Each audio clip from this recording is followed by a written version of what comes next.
Chapter 2. $32 a Day. Poverty in America. When I was a kid, on Sundays, my mom and I would go to church at First United Methodist Church in downtown Little Rock. My father went to Emmanuel Baptist Church. After church, my mom and I would meet my dad for Sunday lunch at home or at a local restaurant. Sometimes my mom and I would get out of church earlier than my dad. On those Sundays before lunch, my mom and I would walk from First United Methodist to the nearby public library, and I would pick out a book or two and return the books I checked out the week before. Some weeks, my mom would need to go to her office downtown on a Saturday, and we'd stop by the library on the way. The best weeks were those when I got to go to the library on Saturday and Sunday. I know that sounds very nerdy. I loved, and still love, history and historical fiction, and I was always trying to convince my mom it was time for another library trip. Thankfully, she almost always said yes. I would see the same couple week after week, in the library reading, picking up a snack from our church kitchen, or wheeling around their overburdened bicycles outside. She was an older white woman and he an African American man. Interracial couples were not common in the mid-1980s in Arkansas, but they seemed to attract attention more for all the bags and blankets piled on top of their bikes than anything else. One Sunday, as I was walking into the library to return a book and check out a new one, I saw the couple curled up asleep under the library canopy. It was the first time I realized they were around all the time because they had nowhere else to go, and that they relied on places like our church for meals, at least on Sundays. I was ashamed I hadn't understood earlier that they were probably homeless, just like I knew my grandmother Dorothy had almost been at various points when she was a child.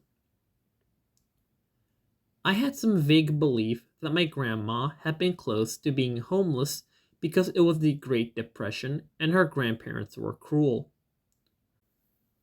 Looking back, I think I viewed homelessness as dated, or something that only happened long ago.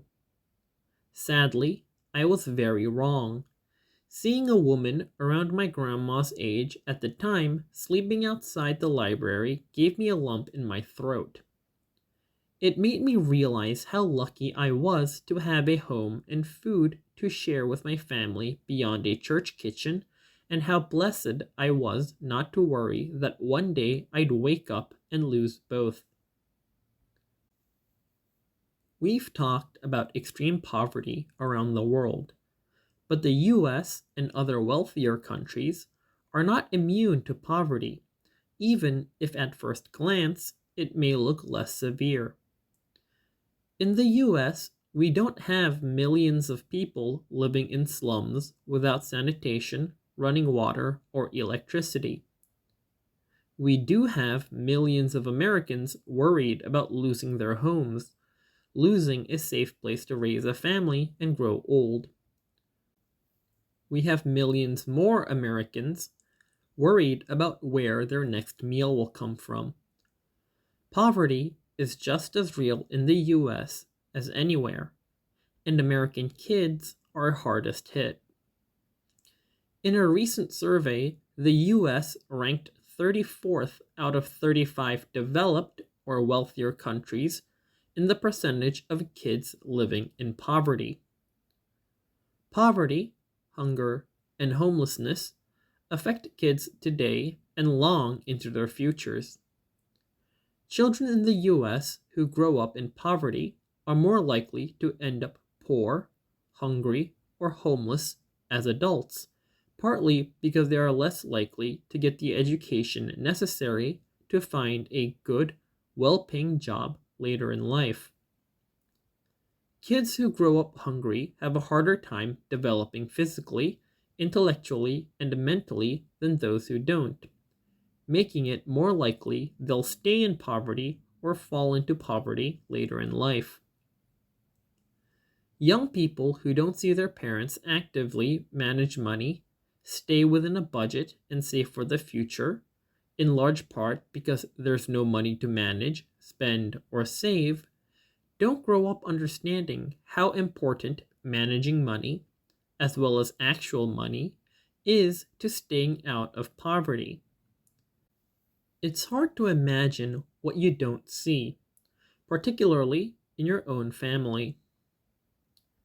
As noted in the last chapter, the causes and effects of poverty for any country, community, and family are connected and deeply complex. How much poverty we have in the US at any point in time depends in part on how many good, well paying jobs there are. It depends in part on whether or not enough people have the right education and training to get hired for those jobs and to succeed in them. It depends on whether inequality between the wealthiest Americans and poorest Americans is growing, as it is in 2015, or shrinking, as it did after World War II and into the 1970s. Poverty today is also in part the product of poverty yesterday and the year before, even the generation or century before. In the US, as it is true anywhere, our country's history, our community's history, and even our family's history are all relevant to understanding poverty.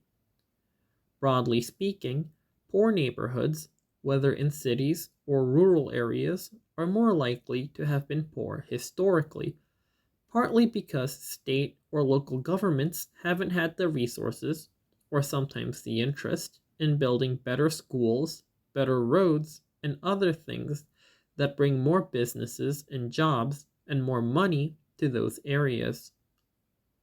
Children born into poor families are more likely to grow up and grow old living in poverty. This is partly because they're more likely to live in poor neighborhoods.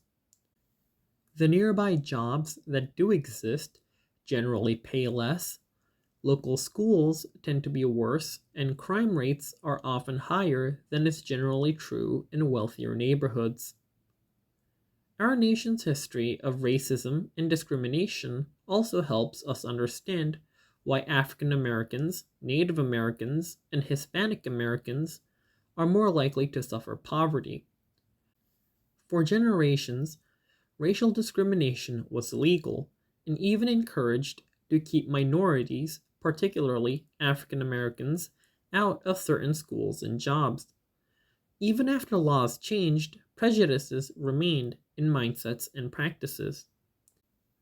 As a result, over time, there have been fewer good schools, fewer jobs, and fewer good housing options available for African Americans, Native Americans, and Hispanic Americans, making getting out and staying out of poverty harder.